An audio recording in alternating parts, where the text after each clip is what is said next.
Hello my dear student, welcome back my YouTube channel. Hello मेरे प्यारे students, कैसे हो? उम्मीद करता हूँ बहुत अच्छे होंगे।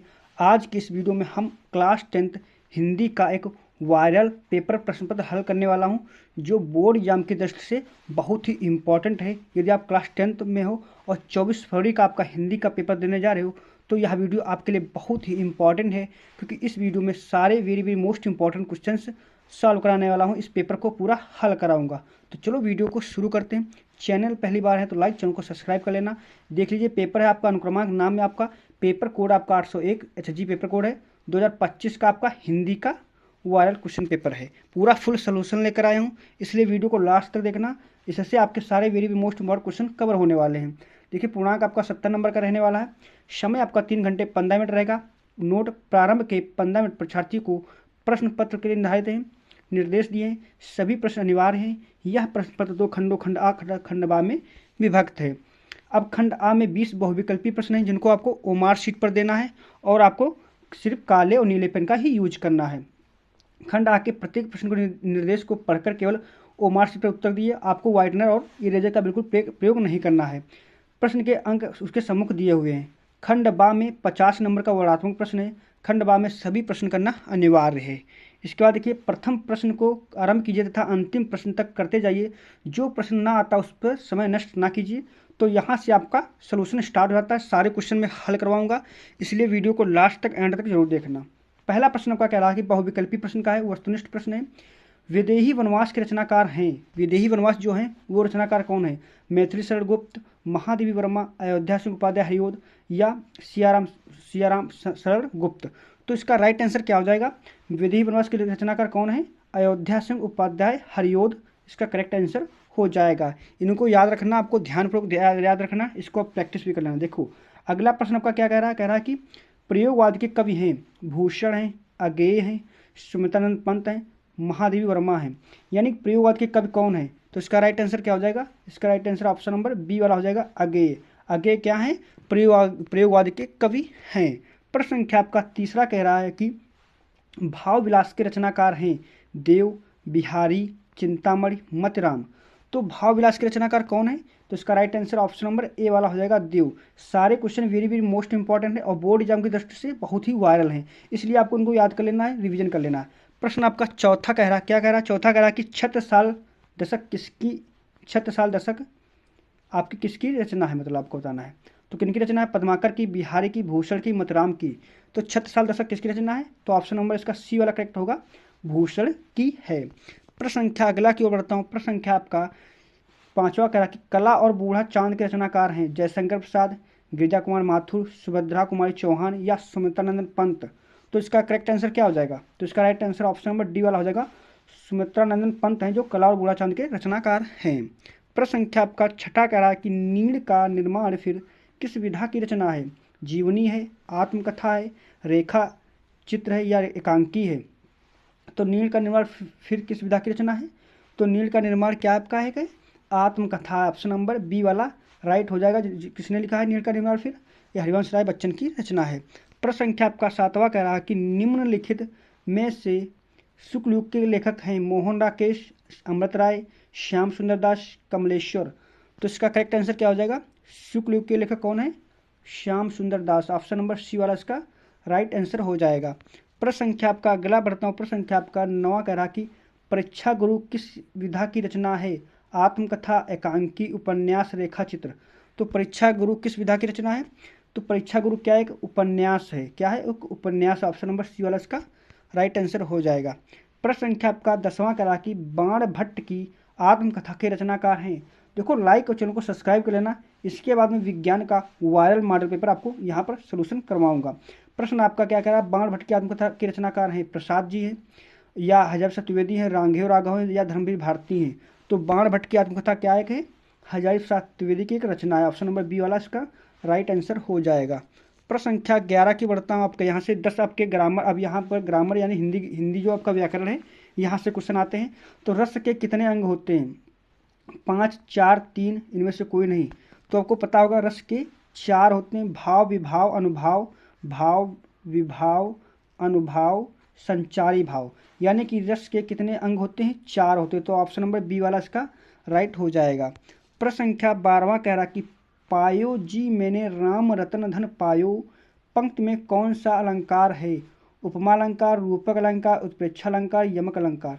यानी कि पायो जी मैंने राम रतन धन पायो, यानी कि जो मैं क्या पाया हूँ, एक हम एक धन नहीं, मतलब धन क्या, धन का मतलब रुपया पैसा नहीं, हमने यहाँ पर श्री राम भगवान को प्राप्त किया, यानी कि उनके चरणों में हमने उनकी सेवा की और उन्होंने हमें वो मिले, प्राप्त हुए। तो क्या है यहाँ पर, क्या है, उपमा अलंकार हो जाएगा। यहाँ पर क्या हो जाएगा, सॉरी यहाँ पर आपका हो जाएगा रूपक अलंकार। ऑप्शन नंबर बी वाला राइट हो जाएगा। प्रश्न संख्या आपका 13वां कह रहा कि श्रोठा के पहले चरण में कितनी मात्राएं होती हैं? 13, 11, 12, 16। तो दोहे का उल्टा रूप श्रोठा छंद कहलाता है। तो आपका कह रहा है पहले चरण में कितनी मात्रा होती है? पहले और 11, 11 मतलब कितनी मात्रा होती है? 11। ऑप्शन नंबर सी वाला इसका क्या हो जाएगा, करेक्ट हो जाएगा। इसका राइट आंसर सी वाला हो जाएगा, 11 मात्रा होती है। प्रश्न संख्या आपका 14 कह रहा कि निर्दय शब्द में प्रयुक्त उपसर्ग है? दय है, नी है, निर है, नीर है। तो आपका निर्दय शब्द में प्रयुक्त उपसर्ग क्या है? तो उपसर्ग देखो क्या होता है, किसी शब्द के आगे लग जाता है। क्या होता है? किसी शब्द के आगे लगना ही उसका उपसर्ग कहलाता है। तो इसमें निर्दय में क्या पूछा है? उपसर्ग पूछा है। तो क्या हो जाएगा, निर हो जाएगा। ऑप्शन नंबर सी वाला इसका करेक्ट हो जाएगा, निर। तो क्या है, निर क्या होगा, प्रयुक्त उपसर्ग है। अगला प्रश्न संख्या आपका 15 कह रहा कि नील गाय में कौन सा समास है? कर्मधारय समास, द्वंद्व समास, द्विगु समास, बहुब्रीहि समास। तो आपका नील गाय में कौन सा समास है? तो नील गाय में कौन सा समास है? कर्मधारय समास। ऑप्शन नंबर ए वाला इसका राइट हो जाएगा। प्रश्न संख्या आपका 16 कह रहा है कि खेत का तत्सम रूप है? भूमि, जमीन, क्षेत्र, पृथ्वी। तो आपको पता होगा खेत का तत्सम रूप, तत्सम का मतलब होता है संस्कृत शब्द क्या है। इसका राइट आंसर क्या हो जाएगा? इसका राइट आंसर हो जाएगा क्षेत्र। क्षेत्र क्या है? एक संस्कृत शब्द है जो खेत को ही दर्शाता है। प्रश्न संख्या आपका 17 करा कि युष्मद युष्मद युष्मद शब्द में का पंचमी विभक्ति बहुवचन का रूप होगा। तो क्या होगा? युष्माकर्म, युष्मत, युष्मास। तो देखो आपको क्या करना है, इनको पंच विभक्त वचन आपको अच्छे से याद कर लेना कि बोर्ड या में आपका एक बहुविकल्पी प्रश्न जरूर ही आएगा। तो इसका राइट आंसर क्या हो जाएगा? इसका right answer option number B वाला हो जाएगा, युष्मत। युष्मत क्या है? एक पंचमी विभक्त बहुवचन है। प्रश्न संख्या आपका 18 कह रहा है कि भाववाच्य में किसकी प्रधानता होती है? कर्ता की, क्रिया की, कर्म की, इनमें से कोई नहीं। तो देखो कृत्यवाची में किसकी प्रधानता होती है? कृत्यवाची में कर्ता की प्रधानता होती है, लेकिन भाववाची में किसकी प्रधानता होती है? कर्म की होती है। ऑप्शन नंबर सी वाला इसका राइट हो जाएगा। प्रश्न संख्या आपका 19 वाक्य के कितने तत्व होते हैं? देखो प्रश्न आपका इस प्रकार से दो आ सकता है, वाक्य के अर्थ के आधार पर वाक्य के कितने भेद होते हैं और रचना के आधार पर वाक्य के कितने भेद होते हैं। देखो अर्थ के आधार पर वाक्य के भेद आपके 3 होते हैं। कितने होते हैं? 3। और आपका रचना के आधार पर वाक्य के रचना के आधार पर आपको 3 बताना है और अर्थ के आधार पर आपको वाक्य के भाग 8 है। प्रश्न यहाँ पर आपका कह रहा है कि वाक्य के कितने तत्व होते हैं? तो कितने तत्व होते हैं? देखो यहाँ पर 3 या 8। तो देखो ये इनमें से जो करेक्ट हो वो इसमें कर सकते हो। अगर प्रश्न पूछ सकता है रचना के आधार पर वाक्य कितने भेद होते हैं, तो आपको क्या बताना है? 8 बताना है। और अगर वाक्य के मतलब अर्थ के आधार पर पूछे तो आपको 3 बताना है। तो इनमें से दोनों भी सही है, इनमें से चाहे 3 लिख दो या 8 लिख दो, जो प्रश्न के अनुसार जो पूछा गया है। प्रश्न संख्या आपका 20वां बहुविकल्पी का अंतिम प्रश्न आपका कह रहा है कि अविकारी पद को अन्य किस नाम से जाना जाता है? अव्यय पद, वय पद, अव्यय पट, इनमें से कोई नहीं। तो किसी अविकारी पद को किस नाम से जाना जाता है? अव्यय पट पद से नाम जाना जाता है, यानी कि ऑप्शन नंबर सी वाला इसका राइट आंसर हो जाएगा। अब यहाँ से आपका वर्णात्मक प्रश्न शुरू हो गया है। 50 नंबर का रहने वाला, कितने नंबर का? 50 नंबर का रहने वाला है। तो आपको ध्यानपूर्वक अंत तक देखना है, कैसे क्वेश्चन आएगा इस पेपर से पता चल जाएगा। देखो जितने मैं क्वेश्चन बता रहा हूँ सारे वेरी वेरी मोस्ट इंपॉर्टेंट हैं, आपको उनको लास्ट तक जरूर देखना है। प्रश्न आपका कह रहा है पहला, निम्नलिखित गद्यांश पर आधारित 3 प्रश्नों के उत्तर दीजिए। आपको 6 नंबर आपको इसमें मिल जाएंगे। तो 3 प्रश्नों के उत्तर कैसे देना, देखिए क्या कह रहा है। प्रश्न कह रहा है कि निम्नलिखित गद्यांश पर आधारित 3 प्रश्नों के उत्तर दीजिए। कुसंग का ज्वर सबसे भयानक होता है, यह केवल नीति और श्रुति का ही नाश करना नहीं करता बल्कि वृद्धि का भी क्षय करता है। किसी युवा का पुरुष की संगत यदि बुरी होगी तो वह क्या होगा? तो उसके पैरों में बंधी चक्की के समान होगी, जो उसे दिन दिन अवनति की गड्ढे में गिराती जाएगी, और यदि अच्छी होगी तो वह सहारा देने वाला चाँव के समान होगा। तो यानी कि आपका यहाँ पर क्या कह रहा है, और आगे इसका जो निरंतर उन्नति और उठाती जाएगी। अब उपरी गद्यांश का संदर्भ लिखना है, सारांश लिखना है। तो क्या लिखोगे? प्रस्तुत गद्यांश हमारी पाठ्य पुस्तक हिंदी गद्य के किस पाठ से लिया गया? कुसंग है, यानी कि आपका मित्रता पाठ से लिया गया। मित्रता पाठ के लेखक कौन है? आचार्य रामचंद्र शुक्ल जी हैं। तो इसका क्या लिखोगे? प्रस्तुत गद्यांश हमारी पाठ्य पुस्तक हिंदी गद्य के मित्रता नामक पाठ से लिया गया, जिसके लेखक आचार्य रामचंद्र शुक्ल जी हैं। आपका यहाँ पर 2 नंबर पूरा हो जाएगा। अब यहाँ पर कह रहा कि रेखांकित अंश की व्याख्या कीजिए। तो रेखांकित, अब देखो आपका यहाँ पर इस प्रकार से रेखाओं के रूप में होगा, यहाँ तक मान लियो, स्टॉप तक, यहाँ तक।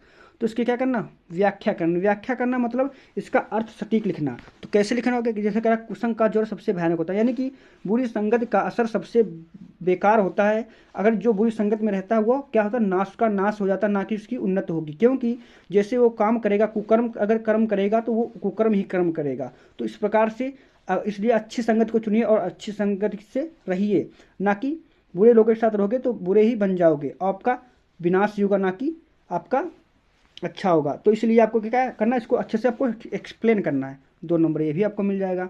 अब कह रहा सुदृढ़ बाहु का अर्थ क्या है? सुदृढ़ बाहु का अर्थ वो है, यदि आप अच्छे मित्रों के साथ रहोगे तो आपके अंदर एक नई भुजा, यानी कि नई उमंग और एक अच्छे आगे बढ़ने की आपको ताकत मिलेगी, अच्छे लोगों के साथ रहोगे। तो इसका भी 2 नंबर आपको इस प्रकार से मिल जाएगा। अब अथवा का मौका क्या मतलब होता है? अथवा का मौका मतलब ये होता है आपके 2 प्रश्न आएंगे इसमें से। अगर ऊपर वाला कठिन है तो नीचे वाला कर सकते हो, 2 में से आपको सिर्फ एक करना है, इसलिए पेपर आपका बहुत सरल है। और देखिए यहाँ पर देखो सारे इंपॉर्टेंट क्वेश्चन है। देखो, ईर्ष्या से बचने का उपाय मानसिक, आप देखिए ये ईर्ष्या नामक पाठ से ही लिया गया है। कितना सरल क्वेश्चन है। तो तीनों प्रश्न के आपके पद्मनाभ पुनाल बख्शी जी ने आपका क्या ईर्ष्या नामक पाठ से लिया गया। तो जिस प्रकार से ऊपर में बताया, अगर ऊपर अच्छा लगता है ऊपर करिए, जो आपको पता 2 में से एक करना है, 6 नंबर इसमें मिलेगा, या तो ऊपर करो या तो नीचे वाला करो। तो देखो ये ईर्ष्या से नामक पाठ से लिया गया। आगे देखिए प्रश्न आपका दूसरा क्या कह रहा? कह रहा कि पद्यांश पर आधारित दिए गए 3 प्रश्नों के उत्तर दीजिए। अब देखिए यहाँ पर क्या कह रहा है? रानी में जानी अजानी महापवि पावन एक ते कठोर ही हो, राजो काजो काजू न जान्यो कहो त्यो जही कान कियो, ऐसी मनोहरी मूर्ति मूरत ए बिछुए से कैसे प्रीतम लोग जिए हैं, आखिन में सख राखियो जो नेकी में वनवास दियो। तो आपको क्या करना है? अब अगर आपने पढ़ा होगा तो ये आप आसानी से कर लोगे, अगर आप पढ़े ही नहीं हो तो भाई आप नहीं कर पाओगे। अब यहाँ पर देखिए ये पद्यांश दिया संख, जैसे कि आपका देखो गद्य में आता है, बिल्कुल उसी सेम तरीके से इसमें भी 6 नंबर मिलने वाले हैं। यदि आपने इस चैप्टर से किस लिए, आपको अगर पता होगा तो कर लोगे। तो ये किस पाठ से लिया गया? रसखान नामक पाठ से आपका ये लिया गया। अगर आप पढ़े होगे तो कर दोगे। अब अथवा का मौका, अगर ऊपर मान लो कठिन है, नहीं कर पा रहे हो तो नीचे कर सकते हो। चढ़ चेतक तलवार उठा रखता था भूतल पानी को, राणा प्रताप सिर काट काट करता था सफल जवानी को, सेना नायक राणा के भी रण देख चाहे भरे, मेवाड़ सिपाही लड़ते थे दूने तूने उत्साह भरे। तो जो महाराणा प्रताप थे वो क्या है? वीर योद्धा थे। इन्होंने अपना कभी हार नहीं मानी, ये जंगलों में रुके लेकिन कभी भी हार नहीं मानी। ऊपरी पद्यांश में कभी एवं शीर्षक का नाम लिखना, आपको 2 नंबर मिल जाएगा। अब किसी महाराणा प्रताप से नामक से लिया गया, चेतक नामक पाठ से लिया गया है, तो आप आसानी से इसको कर सकते हो। रेखांश की व्याख्या करना, इसको अच्छे से एक्सप्लेन करना, महाराणा प्रताप के बारे में बताना, उनका घोड़ा कैसा था उसके बारे में बताना, आपको मेवाड़ कैसा था वो उसके बारे में आपको अच्छे से लिखना है। जब सटीक लिखोगे तभी आपको नंबर मिलेगा। योद्धा का वर्णन किया गया, पद्यांश में किस योद्धा का वर्णन किया गया तो आपको पता किस अब यहाँ पर आपका देखो प्रश्न क्या कह रहा है?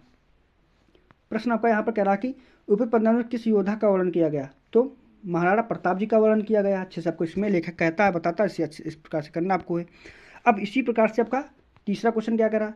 तीसरा क्वेश्चन कह रहा है कि निम्नलिखित संस्कृत गद्य वर्तुणों में किसी एक का अवतरण का संदर्भ सहित हिंदी अनुवाद कीजिए। 3 नंबर आपको मिलना है, 5 नंबर का रहने वाला।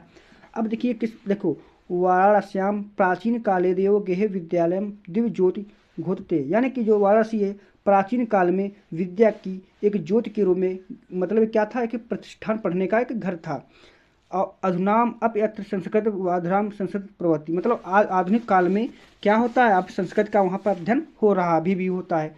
अब जो बड़े बड़े लोग क्या होते हैं, ज्ञान वहाँ अर्जित करने आते थे। तो इस प्रकार से ये पूरा दिया है। अब क्या प्रश्न कह रहा है? प्रश्न आपका यही कह रहा है कि इसका संदर्भ लिखकर और इसका हिंदी अनुवाद करना सीखा है। तो देखिए संदर्भ क्या लिखोगे?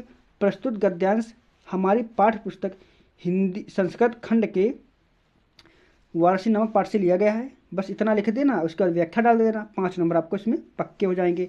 2 में से जो आपको सरल लगे, 2 में से अथवा का इसमें मौका, 2 में से जो सरल लगे वो आपको इसमें कैसे करना है। अब यहाँ पर आपका आ गया चौथा प्रश्न में क्या कह रहा है कि दिए गए पद्यांशों में से किसी एक का संदर्भ सहित हिंदी अनुवाद कीजिए। अब एक भविष्य सुभ्रातम भाषण कचाली इतम सुविधा हंता। अब यदि आपने पढ़ा होगा ना, चैप्टर को पढ़ाया होगा, अगर यदि आपने पढ़ाई की होगी तो आप आसानी से इसे पता चल जाएगा किस पाठ से लिया गया। तो तो ये आपके लिए बहुत इंपॉर्टेंट है। दो में से एक जो सरल लगे वो कर लेना। अब पांचवा प्रश्न आपका क्या कह रहा है कि अपने पठित खंड काव्य के आधार पर दिए गए प्रश्नों में से किसी एक प्रश्न का उत्तर दीजिए।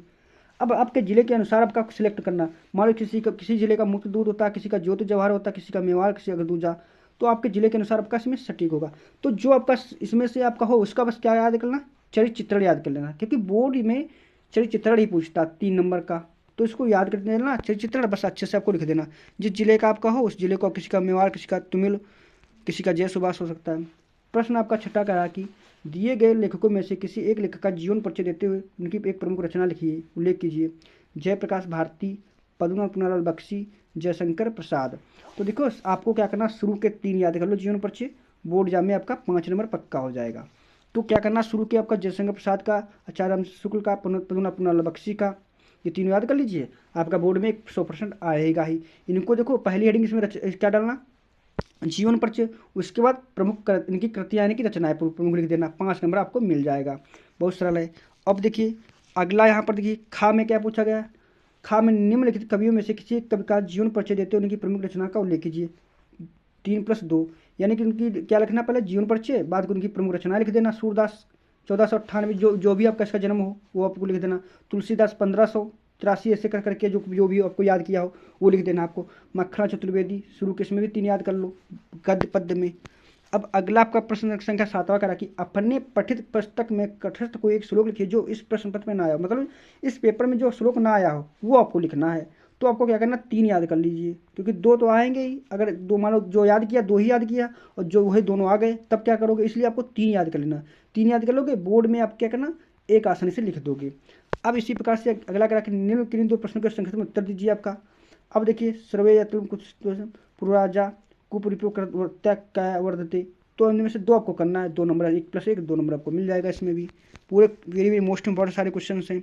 9वां कह रहा है कि निम्नलिखित में से विषय पर निबंध लिखना। आपको क्या करना, निबंध 7 नंबर आपका निबंध रहने वाला है। नारी सशक्तिकरण, स्वच्छ भारत अभियान, छात्र और अनुशासन, विज्ञान वरदान या अभिशाप। देखो आपको निबंध लिखने की पहली हेडिंग क्या डालोगे, इसके बारे में मतलब क्या है उपसंहार, ठीक इस प्रकार से आपको क्या करना, हेडिंग डालना है। और इस पर डालकर अच्छे से आपको इसका एक्सप्लेन करना, बीच में हेडिंग डाल करके आपको इसका लिखना आपको, ताकि आपको फुल नंबर मिले। अब 10वां प्रश्न आपका क्या कह रहा है, 10वां प्रश्न आपका कह रहा है कि अपने जन्मदिन पर मित्र द्वारा भेजे गए उपहार के लिए एक मित्र को धन्यवाद पत्र लिखिए।